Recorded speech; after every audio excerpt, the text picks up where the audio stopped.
नमस्कार बच्चों, welcome to AP teaching classes. मैं फिर से आपकी क्लास लेकर के आया हूं और बेहतरीन क्लास आपके सामने आपको देखने को मिल रही हैं। और अगली क्लास जो है हमारी 11वीं क्लास होगी। और आप देख रहे हो बहुत ही दिनों से कि हम लगातार DSSB में आए हुए क्वेश्चन बहुत अच्छे तरीके से और बहुत ईजीएस्ट वे में पढ़ रहे हैं। तो समय को बर्बाद किए बिना मैं बस आपसे एक चीज़ कहूँगा कि शेयर कर दीजिए, लाइक कर दीजिए। लाइक और शेयर हमेशा बना करके रखिए। जिसको पढ़ना होगा वो अपने आप ही बेल आइकन दबाएगा, कहने से तो कोई नहीं करेगा, है ना। लेकिन हाँ, ये पूरी उम्मीद है कि जितने बच्चे तैयारी कर रहे हैं उन तक हमारा संदेश पहुंच जाए। तो बेटा आइए देखते हैं अगले क्वेश्चंस क्या क्या हैं आपके। Number system previous year question चल रहे हैं DSSB, KVS, NVS, TGT, PGT के। पहला क्वेश्चन कहता है कि दो धनात्मक संख्याओं का अंतर 3 है। अगर कोई भी कहता है कि दो धनात्मक संख्याओं का अंतर 3 है तो हमारे दिमाग में सबसे पहली बात यह आती है कि x माइनस वाई बराबर 3। ठीक है। दूसरे में कहता है उनके वर्गों का योग 369 है। तो x का वर्ग माइनस वाई, x का वर्ग प्लस y का वर्ग जो है वो हमारे पास कितना है, 369 है। दोनों का स्क्वायर्स का सम जो है वो 369 है। वो कहता है इसका योग क्या होगा, x प्लस वाई की वैल्यू क्या होगी, है ना। तो आप देखो, अगर मैं x माइनस वाई का वर्ग कर दूं, x माइनस वाई का पूरे का वर्ग कर दूं तो यह आएगा X square plus Y square minus 2xy, है ना। अगर यहां से देखूं तो x माइनस वाई का वर्ग यानी 3 का वर्ग, इस पूरे की वैल्यू 369 दी हुई है, माइनस 2xy। 3 का वर्ग होता है 9, है ना। तो 2xy को इधर ले आऊं और 9 को उधर भेज करके घटा दूं तो 360 रह जाएगा। 2 से अगर मैं काटूं इसे, या 2xy को पूरे को ही रहने दिया जाए तो काट भी लेते हैं। चलो xy की वैल्यू कितनी हो जाती है, 2 एकम 2, 2 8 जा 16, 180 हो जाती है। अच्छा, हमसे क्या कह रहा है, हमसे कह रहा है कि x प्लस वाई की वैल्यू बता दीजिए, इनका योग क्या होगा। तो x प्लस वाई क्या होता है आपका, x प्लस वाई क्या होता है, x प्लस वाई होता है आपका x का स्क्वायर प्लस वाई का स्क्वायर प्लस का 2xy, है ना बेटा। तो यहाँ पर x प्लस वाई का होल स्क्वायर, तो ये आपका x प्लस वाई का होल स्क्वायर कितना आ रहा है, इन दोनों का वर्ग का योग कितना था, 369 था। और यहाँ आप 2xy कर रहे थे तो 2xy की वैल्यू आपने निकाली थी 360, तो 360 आप इसमें जोड़ दो। तो 308 60 अब जब आप जोड़ोगे तो x प्लस वाई का जो स्क्वायर होगा वो आपका हो जाएगा 0, 6 6 12 का 2, हासिल लगा 1, और आपका ये हो गया 3 3 6 और 1 7, 720 आ रहा है। अच्छा, ये 369 है, 729 आ रहा है। 729 आ रहा है तो x प्लस वाई आपका क्या आ जाएगा, x प्लस वाई आपका आ जाएगा 27। ठीक है बेटा, तो इस तरीके से आप निकाल लोगे। और देखो, जैसे आपकी दो संख्याएं हैं, है ना, दो संख्याएं हैं आपके पास, ऑप्शन थे 81 33 27 25, 81 33 27 25, है ना। तो आप इसमें एक काम कर सकते हो, जैसे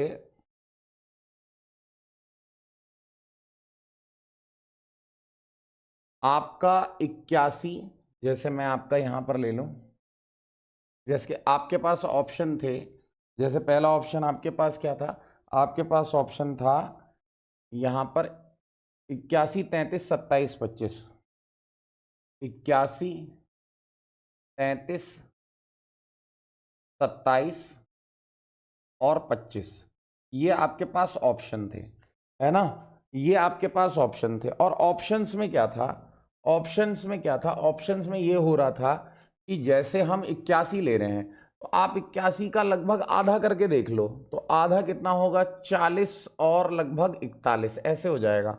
आप 3 का गैप मेंटेन करने की कोशिश करो, तो 3 का गैप जैसे मेंटेन करने की कोशिश करोगे तो आप इसको एक डिजिट इधर खिसकाओ, इसको एक डिजिट उधर खिसका दो, तो ये 39 हो जाएगा और ये आपका 42 हो जाएगा, है ना।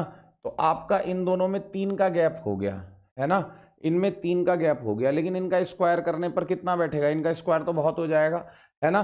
तो यहाँ पर 27 एक ऐसा नंबर आ रहा है कि जैसे 27 का मैं आधा करूँ, तो 27 का आधा जैसे मैं करूँगा तो 2 एकम 2 और 2 3 6, एक तो 13 हो जाएगा और आपका एक 14 हो जाएगा। एक इसमें से कम करूं तो 12 और एक इसमें बढ़ा दूं तो ये कितना हो जाएगा 15।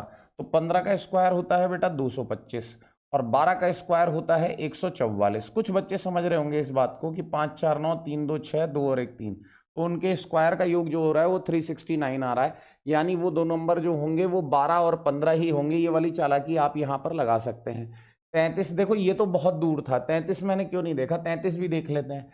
जैसे 33 का आधा करूंगा तो एक नंबर आएगा 16, एक नंबर आएगा 17, है ना। 16 का अगर एक कम करूं तो 15, 17 में एक बढ़ा दूं तो ये आ जाएगा 18। तो मैंने ये मन मन में देख लिया था कि ये यार 324 हो जाएगा और ये 15 का 225 हो जाएगा, ये भी बहुत बाहर जा रहा था, इसीलिए मैंने ये नहीं लिया।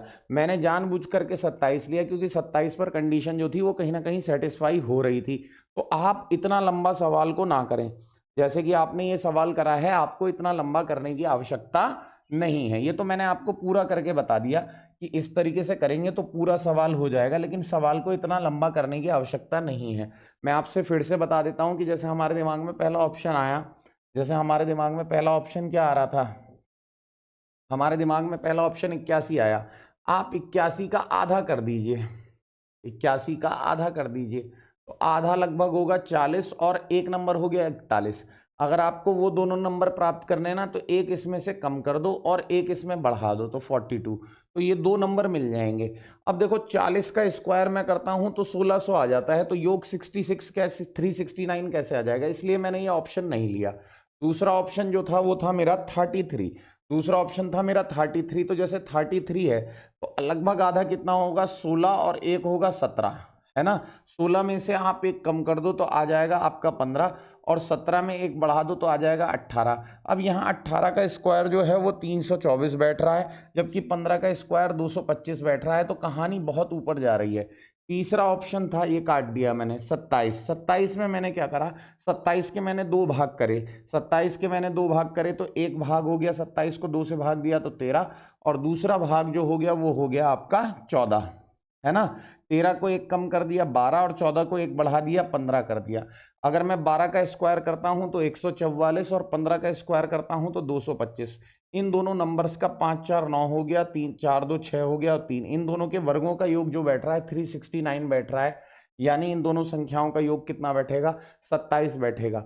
मतलब ये चालाकियां आप कर सकते हो। कौन सा क्वेश्चन है ये क्वेश्चन है बेटा केवीएस एलडीसी का, इसलिए थोड़ा सा बढ़िया क्वेश्चन है ये, तो पूरा मेथड नहीं करना है, शॉर्ट में करना है ना। आ जाओ अगला क्वेश्चन देखते हैं। किसी संख्या के 1/4 का 1/3 15 है। कोई संख्या है ना, उसके 1/4 का 1/3 क्या है 15 है, तो 15 है तो सॉल्व कर लो इसे। तो 15 चौका 60 ऐसे कर सकते हो, 15 गुणा 4 गुणा 3 यही तो आएगा ना नंबर, इनकी गुणा करके जो भी आए। 15 चौका 60 करोगे तो 6 3 18 180 आ जाएगा, करने की जरूरत नहीं है। वो कह रहा है संख्या है भैया 180, उसका 3/10 बता दो, तो 0 से 0 काट देना, 18 3 54 आपका आंसर आ जाएगा। ये भी केवल 40 और 75 से विभाज्य है। देखो 15 क्वेश्चन बड़ा आसान है बेटा, आराम से देख सकते हो। देखो जैसे कैसा है, 15 है ना, आपका 25 है, आपका 40 है और आपका कितना है 75 है। मुझे क्या करना पड़ेगा, इनका एलसीएम निकालना पड़ेगा। इनका एलसीएम जल्दी कैसे निकाल सकते हो, देखो मैं आपको समझाता हूं।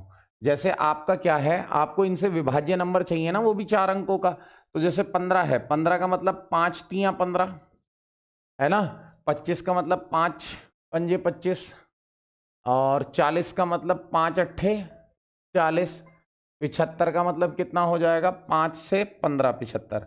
तो 5 तो सब में आ ही रहा है, तो 5 तो आएगा ही आएगा। अगर ये 15 आ गया तो 5 और 3 वैसे ही आ गया और ये 8 आ गया, 15 8 120, 120 की 5 से गुणा करेंगे तो कितना आ जाएगा 600 आ जाएगा। अब आपका जो नंबर है 4 अंकों का, वो सबसे बड़ा नंबर है आपके पास 4 अंकों का 9999।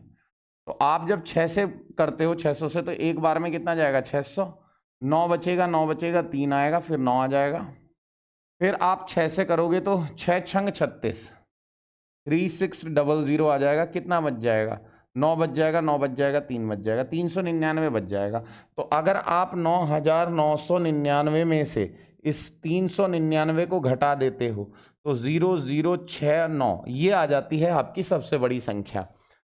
अब लॉजिकल बात की जाए तो लॉजिकल बात की जाए तो अगर ऑप्शन के हिसाब से देखूं तो 25 से तो सारे कट रहे हैं, 40 से काट करके देखूं, 4 से काट करके देखो, 40 से कुछ ऑप्शंस कट रहे हैं। अच्छा लास्ट में 00 आ रहा है तो 40 से कट है ना।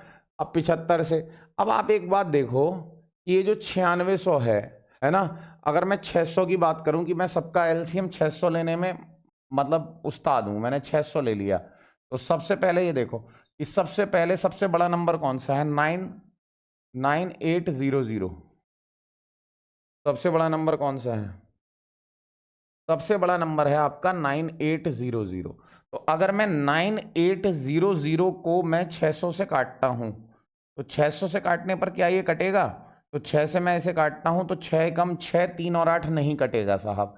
फिर उसके बाद दूसरा ऑप्शन आता है 9600, इसको मैं 600 से काटने की कोशिश करता हूं तो 20 से 20 कट जाएंगे और 16 छंग 96 कट जाएगा। तो मैं बाई ऑप्शन इस क्वेश्चन को बड़े आराम से कर सकता हूं।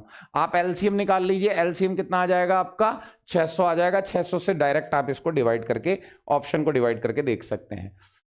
एक व्यक्ति के पास 1 रुपए, 5 रुपए के नोट और 10 रुपए के नोट हैं, है ना, ये 480 रुपए हैं। अच्छा ये पूरा आपसे क्या कह रहा है, ये आपसे कह रहा है कि यहां पर जो है उसके पास कितने रुपए हैं, टोटल रुपए 480 रुपए हैं। सभी वर्ग के नोटों की संख्या जो है वो एक समान है, सभी वर्ग के नोटों की संख्या जो है वो एक समान है। एक समान है, एक समान कहने का मतलब क्या है बेटा, एक जैसी है ना। मतलब पहले वाले के पास 1 है तो दूसरे के पास भी 1 ही है, तीसरे के पास भी 1 ही है। अनुपात समानुपात में भी आता है ये क्वेश्चन। 1 रुपए, 5 रुपए और 10 रुपए के नोट, तो 1 रुपया लिख लो, 5 रुपया लिख लो और 10 रुपया लिख लो, है ना। अब ये बताओ, 1 रुपए का एक नोट 1 रुपया, 5 रुपए का एक नोट 5 रुपया, 10 रुपए का एक नोट 10 रुपया, तो 10 और 5 15 और 1 कितना हो गया, 16 रुपया। आपसे देखो क्या पूछता है, कहता है नोटों की संख्या कितनी है, तो नोटों की संख्या 1 2 3, 3 लिख लो। 3 है नोटों की संख्या 16 रुपए में से कितने के, आपके 480 से इसको गुणा कर दिया करो। एक पूछता जैसे 10 रुपए के पूछता तो 3 की जगह 1 रखता, 16 से 16, 16 तियां 48, 3 तियां 9, तो आपका कितना आंसर आ जाएगा, 90 आंसर आ जाएगा। अनुपात समानुपात में भी आता है बेटा ये क्वेश्चन, सिंपल तरीका होता है, आप कर सकते हैं इसको, है ना। आगे देखते हैं क्या है। कहता है ए और बी दो परीक्षा कक्ष हैं, कक्षा एक कक्ष से कक्ष बी में 10 विद्यार्थी भेजे जाते हैं। अच्छा कक्ष ए से आपने 10 विद्यार्थी निकाले और कक्ष बी में भेज दिए, है ना। तब दोनों के पास विद्यार्थियों की संख्या समान हो जाती है, हो गई जी समान। a माइनस बी का मतलब आपका 20 आ जाएगा, इसका मतलब ये पहली इक्वेशन हो गई। दूसरे में क्या कहता है, यदि कक्ष बी में से a में 20 विद्यार्थी भेजे जाते हैं तो a प्लस 20 हो जाएगा और b में से b माइनस 20 हो जाएगा। फिर संबंध क्या आता है, संबंध कहता है तब कक्ष a में b से 2 गुने विद्यार्थी हो जाएंगे, b से 2 गुने विद्यार्थी हो जाएंगे। तो a में कितनी संख्या थी, अब आप यहां से देख लो, आप चाहो तो यहां से b का मान निकाल सकते हो, यहां से b का मान जो आएगा वो a माइनस 20 आएगा, ऐसे भी कर सकते हो। तो ये हो जाएगा आपका a प्लस 20 बराबर 2b, 2 दूनी 4 40, ठीक है। आपको a है ना, आपको मान निकालना है b का, तो आप इसको a minus, 1 minute, a minus 2b कर लो और माइनस का प्लस का 20 उधर भेज दोगे तो माइनस का 60 हो जाएगा। a की जगह a ही रहने दो, माइनस का 2, b की जगह क्या रख दो, b की जगह रख दो a माइनस 20, माइनस का 60 हो गया। आ जाओ इसे सॉल्व कर लो, a आ गया, माइनस का 2a आ गया, माइनस माइनस प्लस का 2 दूनी 4 40 आ गया, माइनस का 60 आ गया, है ना। ये बचा माइनस का a और ये उधर चला जाएगा माइनस का 100, तो आपका माइनस से माइनस कैंसिल हो जाएगा, तो a की वैल्यू कितनी आ जाएगी आपकी, 100 आ जाएगी। बाकी इस क्वेश्चन को भी आप ऑप्शन से कर सकते हैं, है ना। जैसे पहला ऑप्शन क्या है, पहला ऑप्शन है 20, है ना। जैसे मान लो a के पास 20 होगा तो वो कहता है यदि कक्ष a से कक्ष b में 10 विद्यार्थी भेजे जाएं। अब मुझे नहीं पता b में कितने विद्यार्थी हैं, लेकिन अगर मैंने इसमें 10 भेज दिए, है ना, तो वो कहता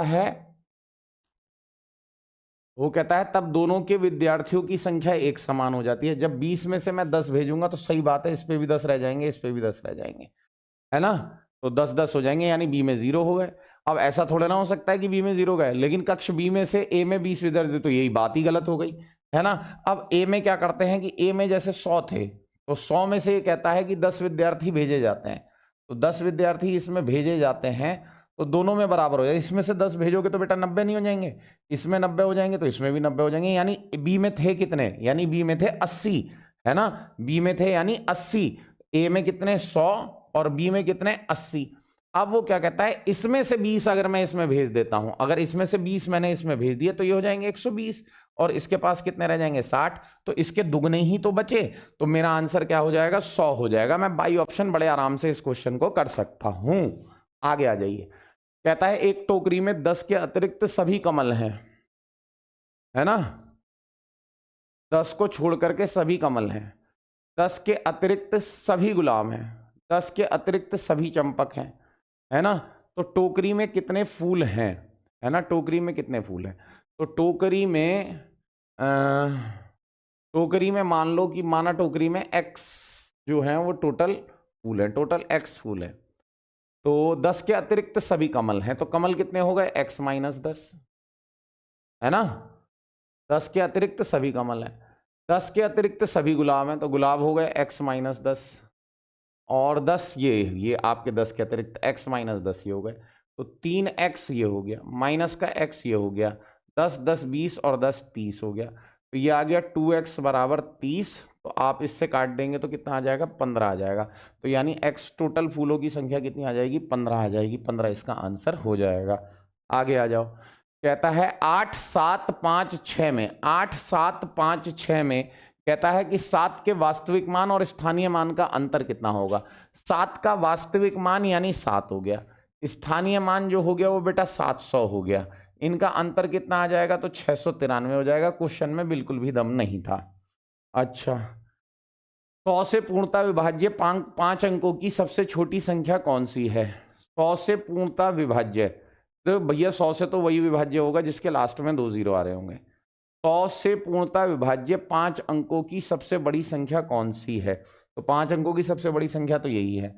अब इसके बाद क्या आता है, इसके बाद ये आता है, तो 5 अंकों की भाई सबसे बड़ी संख्या 100 से विभाजित यही होगी, और कोई हो ही नहीं सकती है। ये प्राइमरी का सवाल है इसीलिए थोड़ा सा आसान है। गायों और मुर्गी, मैंने गायों और मुर्गियों वाला एक क्वेश्चन आपको कराया है, उसमें अगर गायों की संख्या पूछ रहा है तो 4 पैर वालों की संख्या पूछ रहा है, तो गायों की संख्या के लिए मैंने आपको एक फॉर्मूला लिखवा रखा है, या 4 पैर वालों के लिए वो है L माइनस 2H/2, यही लिखवा रखा है। अब क्वेश्चन को देखते हैं, कहता है L का मतलब लेग, H का मतलब हेड, समूह में टांगों की संख्या सिरों की संख्या से, टांगों की संख्या सिरों की संख्या से, सिर x हो गए, तो टांगों की संख्या सिरों की संख्या के 2 गुने से 14 अधिक है, 2x + 14 है, तो वो कहता है कि गायों की संख्या बताओ। गाय की संख्या मैं बता रहा हूँ L माइनस 2H/2, तो 2x + 14 माइनस 2x/2 है ना, तो आपका यहाँ 2x से 2x कट जाएगा, 2 से 14 को काट देंगे तो 7 आपका सही आंसर हो जाएगा। ये फॉर्मूला मैं आपको बता चुका हूँ प्रीवियस क्लासेस में, इसीलिए सारी क्लासेस को शुरू से पढ़ना बहुत ज़्यादा ज़रूरी है मेरे बेटे, है ना। 4 अंकों की वह सबसे बड़ी संख्या कौन सी होगी जो 88 से पूर्णतः विभाजित है। 4 अंकों की सबसे बड़ी पूर्ण वो संख्या क्या होगी जो 88 से पूरी तरह विभाजित होगी। तो जैसे 99 है, 8 8 है ना, तो पहला ऑप्शन है। 88 से कोई भी नंबर कटेगा तो वो 8 से और 11 से जरूर कटेगा। तो जरा मैं 8 से काट करके देखूं, 8 एकम 8 16, नहीं 8 से नहीं कट रहा है। 99 94 को काटूं मैं, 99 94 को मुझे नहीं 44 को मुझे नहीं काटना है, मुझे 99 44 को नहीं काटना है, मुझे 944 को काटना है 8 से। 8 एकम 8 14 बचेगा, 8 एकम 8 ये कट रहा है ना, और 8 से अगर मैं 900 को काटूं तो 88 2 और 0 99 900 भी नहीं कट रहा है। तीसरा ऑप्शन भी गलत है। अगर मैं 900 को काटूं, लास्ट के 3 अंकों को काटते हैं ना, 8 एकम 8 10 बचेगा, है ना, 8 एकम 8 2 और 0 ये भी नहीं कटेगा। अच्छा, इसको मैं काटूं तो ये 8 से नहीं कटेगा, 11 से कटेगा, तो मेरा आंसर क्या हो गया 44 वाला, 99 44 वाला मेरा आंसर हो गया। देखो बेटा 8 से लास्ट के 3 अंक कटने चाहिए, 944 को 8 से अगर आप काटोगे तो ये कटना चाहिए ना 8 से। 8 एकम 8 1 बचेगा, 4 बचेगा, फिर आप कहोगे 8 दूनी 16 है ना, 8 एकम 8, तो आपका 14 में से 8 गया, 6 बचेगा, 4 आ जाएगा, 8 8 64, तो ये पूरा का पूरा कट जाएगा, है ना। तो आपका क्या हो गया, ये आंसर यही हो जाएगा, क्योंकि 11 से तो कट ही रहा है, 11 नम 99, 11 चौक 44। आगे देखो, कह रहा है इसमें इकाई का अंक ज्ञात कीजिए। इकाई का अंक ज्ञात करने के लिए देखो, 4 ये दोनों गुणा में है, 4 सत्ते 28 का 8 आ गया, फिर गुणा का चिन्ह है, गुणा का चिन्ह लगा दिया। 5 छंग 30 है, तो ये तो ऐसे ही 0, 30 का 0 जहां आ गया वहां तो भैया पूरा आंसर ही आपका 0 बन गया, तो इकाई का अंक 0 हो जाएगा। दो संख्याएं ज्ञात कीजिए जिनके अंकों का योग 32 है और गुणनफल 256 है। अच्छा, जिनका योग 32 है, 16 और 18 का योग 32 थोड़े ना बैठेगा, गलत हो गया। 16 का योग भी 32 है और वो गुणनफल भी 12 दूनी, ये भी गलत, ये भी गलत, ये भी गलत, आपका यही आंसर सही है। 16 का स्क्वायर 256 होता है और 16 को छोड़ करके 32 आता है। ऐसी कौन सी न्यूनतम संख्या है जिसे 5 कम करने पर 15, 12 और 10 से विभाजित हो जाएगी? देखो 15, 12 और 10 का जो एलसीएम होता है वो होता है 60, है ना। 60 तो ऑप्शन में 60 के आसपास नहीं है, तो 60 का दुगना कर लो 120। तो 120 ऐसा नंबर है जो 15, 12 और 10 से कट जाएगा। अगर आपको 5 शेषफल चाहिए तो उस नंबर को कितना होना पड़ेगा? 165 होना पड़ेगा। 165 में से 125 में से 5 कम कर दूंगा तो आपका 120 बचेगा, जो 15, 12 और 10 दोनों तीनों से कट जाएगा। दो संख्याओं का योग 12 है, गुणनफल का अधिकतम मान ज्ञात कीजिए, है ना। वैसे मैं आपको बता दूं, जो गुणनफल होता है वो उन नंबर्स का स्क्वायर ही सबसे बेस्ट होता है ना, वही सबसे अधिक होता है। लेकिन योग वो कह रहा है 12 है। अब देखो 12 है दो संख्याओं का, तो 12 कैसे कैसे हो सकता है? 12 हो सकता है 1 और 11, 11 आएगा।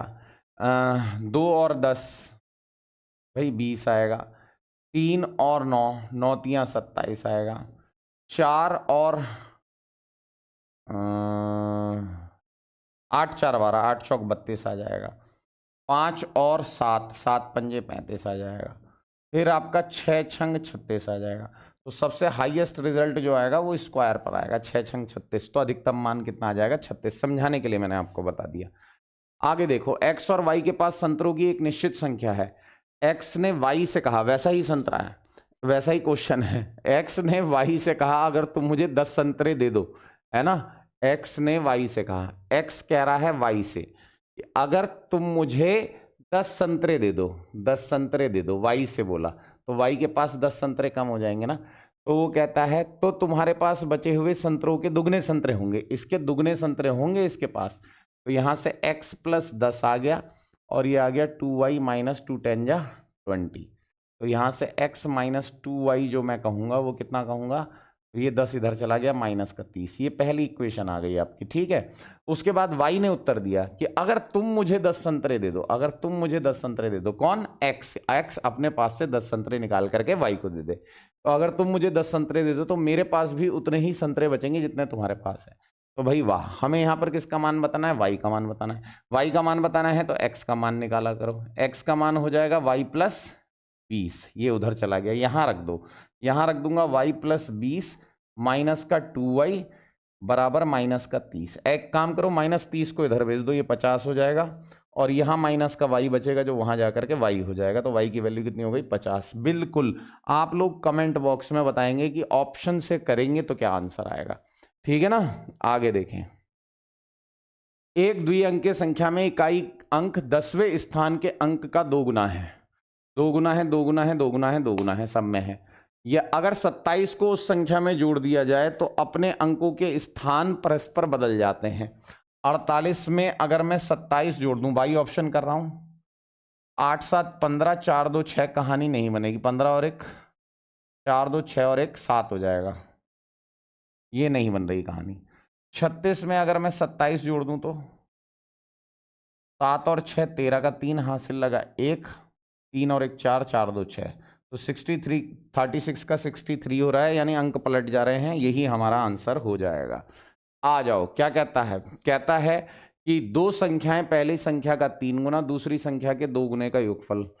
पहली संख्या का 2 गुना और कहता है दूसरी संख्या के 2 गुने का, दूसरी संख्या के 2 गुने का योगफल 200 है। जी साहब, यानी यहां से x + y = 100 आ गया, तो गलत हो गया। पहली संख्या का 3 गुना बोला है भाई साहब, पहली संख्या का 3 गुना और दूसरी संख्या के 2 गुने का योगफल 200 है। जी साहब, पहली इक्वेशन हो गई। कहता है पहली संख्या के 2 गुने, पहली संख्या के 2 गुने में से दूसरी संख्या का 3 गुना, दूसरी संख्या का 3 गुना घटाने पर 25 प्राप्त होता है। जी साहब, कोई दिक्कत नहीं है हमें। तो वो हमसे क्या कहता है, वो कहता है संख्याएं क्या क्या हैं। अब ऐसे करूं या ऐसे करूं? ऐसे करूं तो ज़्यादा बेटर है। अब देखो 50 दे रखा है, तो वो कह रहा है 50 का 3 गुना, 50 का 3 गुना, 3 पंजे 15, 150 है ना। और दूसरी संख्या का 2 गुना, 25 का 2 गुना 50, कितना होता है? 200 होता है। और कहता है पहली संख्या के 2 गुने, पहली संख्या का 2 गुना होता है 100, उसमें से दूसरी संख्या का 3 गुना यानी 75 घटाने पर 25 प्राप्त होता है। तो भाई साहब ये पहला ऑप्शन बिल्कुल सही बैठ रहा है, 50 और 25 ही मेरा आंसर हो जाएगा। देख लो भाई, पहली संख्या का 3 गुना, 50 का 3 गुना कितना हो गया आपका? 150 हो गया, है ना।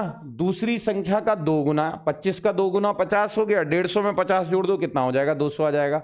अब घटाने वाली कंडीशन भी देख लेते हैं कि पहली संख्या का 2 गुना, पहली संख्या का 2 गुना होता है बेटा 50, है ना। 50 का 2 गुना होता है 100 और दूसरी संख्या का 3 गुना, 25 का 3 गुना होता है 75, 100 में से 75 गया तो कितना आ गया? 25।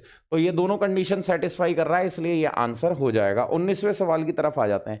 एक विद्यार्थी को किसी संख्या का 4/5 गुणा करने के लिए कहा गया, गलतीवश उसने उससे विभाजित कर दिया, 4/5 से करने, हाँ उसने विभाजित कर दिया। सही उत्तर, उसका उत्तर सही उत्तर से 36 अधिक आया, वह संख्या ज्ञात कीजिए। देखो बेटा, जब भी आपके पास ऐसा क्वेश्चन आ जाए, जब भी आपके पास ऐसा क्वेश्चन आ जाए कि कोई संख्या थी 4/5 से गुणा करने के लिए कहा गया था और उसने क्या करा, उस संख्या को 4/5 से भाग दे दिया, तो संख्या हमेशा 5 और 4 का एलसीएम 20 माना करो। तो 20 को 4/5 से गुणा करना था, 5 चौक 20, आंसर आना चाहिए था 16, और उसने 20 को क्या करा, 4/5 से भाग दे दिया। 4/5 से भाग देना यानी 5/4 से गुणा करना, 4 पंजे 20, 5 पंजे 25, आंसर आ गया। आना चाहिए था 16, आ गया 25। कितने का अंतर आ गया? 9 का अंतर आ गया। वो कह रहा है जो अंतर आया है वो कितने का आया? 36 का। 9 का मतलब 36 हो गया, तो 1 का मतलब 9 चौक 36, 4 हो जाएगा। तो संख्या माना था हमने 20 को, तो 20 चौक 80 जो हो जाएगी वो संख्या आ जाएगी। ये सवाल बहुत आता है तो बहुत ध्यान से इसको करके जाएं, ठीक है बेटा। आगे आ जाइए। 6 से विभाज्य 3 अंकों वाली संख्या के अंकों की संख्या कितना है? 6 से कटने वाली संख्या है ना, कितनी है? विभाज्य 3 अंकों की संख्या। तो देखो 6 से अगर मैं काटूं, जैसे 100 है ना, तो 6 से मैं 100 को काटूं, तो 6 से मैं काटता हूं तो 6 से 6 कम 6, 4 बचा, 0 बचा, है ना। 6 छंग 36, सही है। कितना बचा? 4 बचा। तो मतलब 16 संख्याएं हैं जो 100 तक कट जाती हैं 6 से। अच्छा, 3 अंकों वाली कौन सी संख्या? 999 है भाई साहब। तो यहाँ 6 से काट करके देख लो, 100 से पहले तो इतनी कट जाती हैं।